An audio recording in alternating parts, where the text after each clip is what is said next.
आइए स्टूडेंट, आज की इस वीडियो में हम लोग क्लास 10 के एक महत्वपूर्ण सवाल का अध्ययन करेंगे जो कि एग्जाम में अवश्य आता है। ये सवाल आपका होगा रैखिक समीकरण युग्म का, जिसको आपको हल करना है प्रतिस्थापन विधि से। किस विधि से हल करना है? तो प्रतिस्थापन विधि से हल करना है। देखिए, ये प्रतिस्थापन विधि हल करने के कुछ थोड़ा सा नियम को समझेंगे। देखिए, प्रतिस्थापन विधि को जब हल करना होता है ना, तो सबसे पहले हल लिख करके समीकरण 1 को उतारते हैं। समीकरण 1 को उतारते हैं। जो आपका समीकरण 1 दिया है 2x माइनस है 7x माइनस 2y बराबर 1 दिया है। यह समीकरण आपका 1 हो गया। अब आपका जो दूसरा समीकरण दिया है वह 3x प्लस 4y इक्वल 15 दिया है, बराबर 15 दिया है। समीकरण आपका 2 हो गया। देखिए, प्रतिस्थापन विधि में दो समीकरण आपको जब दिया रहेगा तो एक समीकरण को प्रतिस्थापित कर लेना। प्रतिस्थापित का मतलब होता है कि या तो उसको x के पद में या तो उसको y के पद में। तो जब हम 4y लिखेंगे तो 15 माइनस x को उस पर ले जाएंगे तो 3x हो जाएगा। अब देखिए, ये y लिखेंगे और 15 माइनस 3x लिखेंगे और इसके बटा में क्या लगाएंगे? 3 लगाएंगे।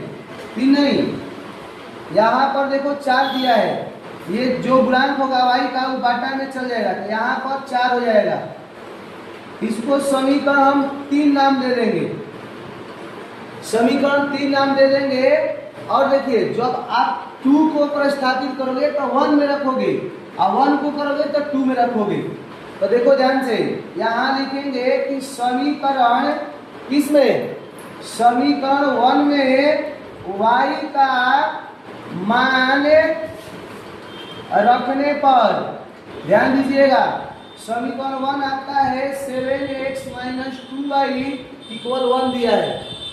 अब देखिए क्या करेंगे? 7 लिखेंगे, x के x लिखेंगे, माइनस 2 लिखेंगे और देखिए y का वैल्यू कहाँ से? यहाँ से y का वैल्यू आपका दिया हुआ है 15 माइनस 3x और बटा में 4। इसको ऐसे ब्रैकेट लगा देंगे, बराबर 1 का 1 लिख देंगे। अब देखिए क्या करेंगे? लिखेंगे 7x। अब देखिए 2 से इसको कटा भी सकते हैं। अगर 2 से कटाएंगे तो 2 दूनी 4 हो जाएगा। तो आपका क्या हो गया? ये माइनस जो था इसमें गुना करेगा तो ये 15 हो जाएगा माइनस में। इस माइनस को इसमें गुना करेंगे तो माइनस माइनस प्लस होकर के 3x हो जाएगा और इसके बटा में 2 हो जाएगा।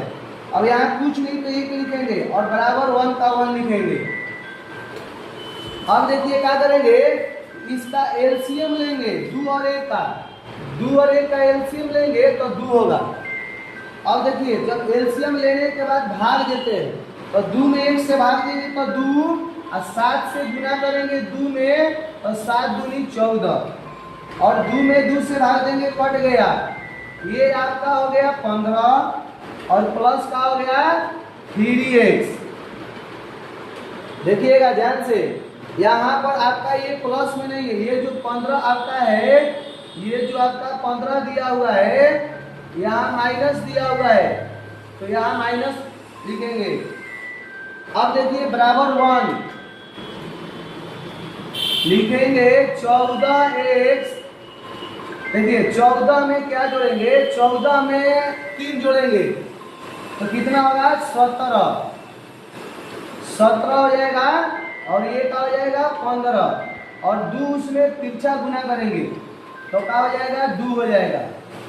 ये देखिए 17 और 15 में 2 में 15 को ऐड करें, क्योंकि माइनस से तो जाएगा प्लस हो जाएगा। ये 17 हो जाएगा तो ये भी 17 हो जाएगा। तो x बराबर 17 बाई क्या होगा? 17 से 17 कट गया, क्या हो गया? 1। आपका x का वैल्यू क्या आ गया? 1। इसी x के वैल्यू को समीकरण 3 में रखिए। इसी x के वैल्यू को समीकरण 3 में रखिए तो लिखेंगे समीकरण 3 में किसका वैल्यू रखने पर? x का मान रखने पर, x का मान